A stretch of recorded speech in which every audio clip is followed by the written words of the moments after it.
And what I want to talk about, you guys, I guess it's safe to say, are specialists in that groove called organ-style jazz, and it's a little bit different than straight jazz. What's the difference between organ combo style playing versus playing with a straight piano, group? Let me start with Rudy, because you're the drummer. Well, I mean, it depends a lot on the type of organ combo. Sometimes it's very similar to just being a straight-up bebop drummer, but if you're doing something that's leaning more towards a soul thing, you have to be able to play, good shuffles and some funk. It seems like an organ group can cover more territory than just about any other kind of small combo there is, because you can play really convincing funk with an organ group, and you can also play really convincing, ballads, or really convincing like modern jazz, like post Coltrane type jazz. So the organ is a very flexible, genre, and so you have to be, I think, very well rounded to be a good organ drummer. Were there any lessons that you look? Some organists, some of the older ones, are known to be a bit crockety. I don't know if Jack McDuff was like that, but some of the older players, they will put their foot, in a certain area. Were you? Well, McDuff was definitely a taskmaster. He'd tell you exactly what he wanted, and if he wasn't getting it, he'd tell you what you needed to do. Well, what's the first and most important?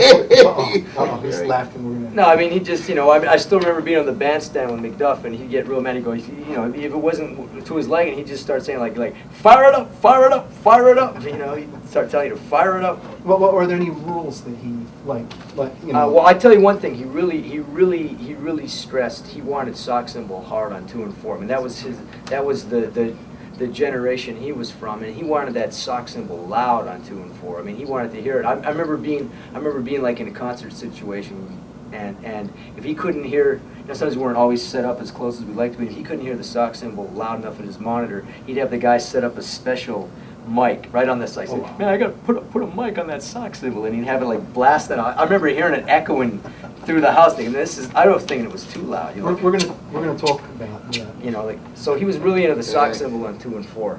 A lot of organists actually like to set up so the sock cymbal is like right next to the organ. Have any organists you've worked with? McDuff liked the drums very close to the organ. He always said, like, if we'd go to a gig where there was a drum set set up already and it was too far away, he'd complain. He'd say, the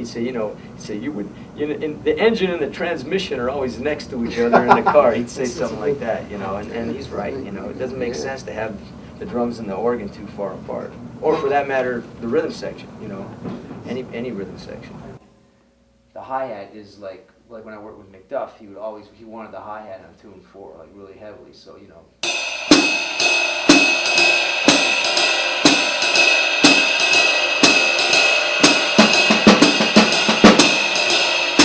that 2 and 4 to be, he wanted it really strong, and the best way to play it strong. Let's talk about that, because there's basically 2 ways to play the hi-hat.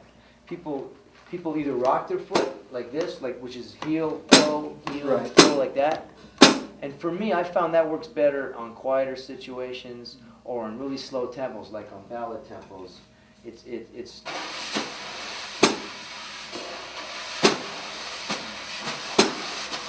to rock it like that, to rock your heel back and forth. Because there's some drummers where I can't hear the hi-hat. There's a lot of people play heel toe like that, but the really powerful way to play it is to lift your foot up on all 4, and then lift it a little higher on 2 and 4, so you're going like this. You're going like 1, 2, 3. Is there a distance and you can really stomp it on 2 and 4. If basically you're just using the weight of your whole leg. So you go like 1, 2, 3. You hear how loud that is? How loud should it be relative to the ride? Depends how loud you're playing. Because there are drummers who drown out the sock cymbal. Yeah, I mean, it also depends on the volume of the music you're playing. I wouldn't play that loud on a piano trio gig unless it was like an outdoor concert where everything's mic'd up. But so I find myself playing a lot heel toe. It's quieter, like that. But the clear thing is that has to be Well, you know, you have to be able to do that steadily, definitely. If you're going to call yourself a jazzer, you have to be able to play the hi-hat steadily on 2 and 4, and not have it wishy-washy and a consistent sound. Get a nice. Can you thick show what I sound. mean by what you mean by wishy-washy? Well, I'd rather not even do that. Yeah, It's you just, probably I want, can't do it. you know, it's just like you want it to be steady. Everything with drumming is supposed to have this sort of. The idea is you're supposed to get a hypnotic sort of feeling going, like where you want the music to be hypnotic and steady and flowing. So you don't want things to rush up and rush or slow down, you know. Should we practice with the metro? Oh, practice along with records, I guess. I think for me the way I really learned to play, there's one record that really helped me a lot when I was a kid, is that Miles Davis Kind of Blue record. Oh wow! And that's the kind of record you can put that on and just play along with it, and just practice, even if you don't have independence yet, where you can't play with all 4 limbs. If you just put it on and just play along with like Freddie the Freeloader or something, just. Oh, wow. You're playing straight 4/4. Straight 4. No fancy stuff. Nothing fancy. And, you know, and once you get the straight 4 where it feels really good, then you can start adding in skip beats. I noticed Joe Dukes, for example, when he plays with Jack McDuff. You He often plays a lot of drummers. Believe me, all the good drummers, they know how to play just straight 4. And then you add the skip beats in, you know, once you got that down, you know.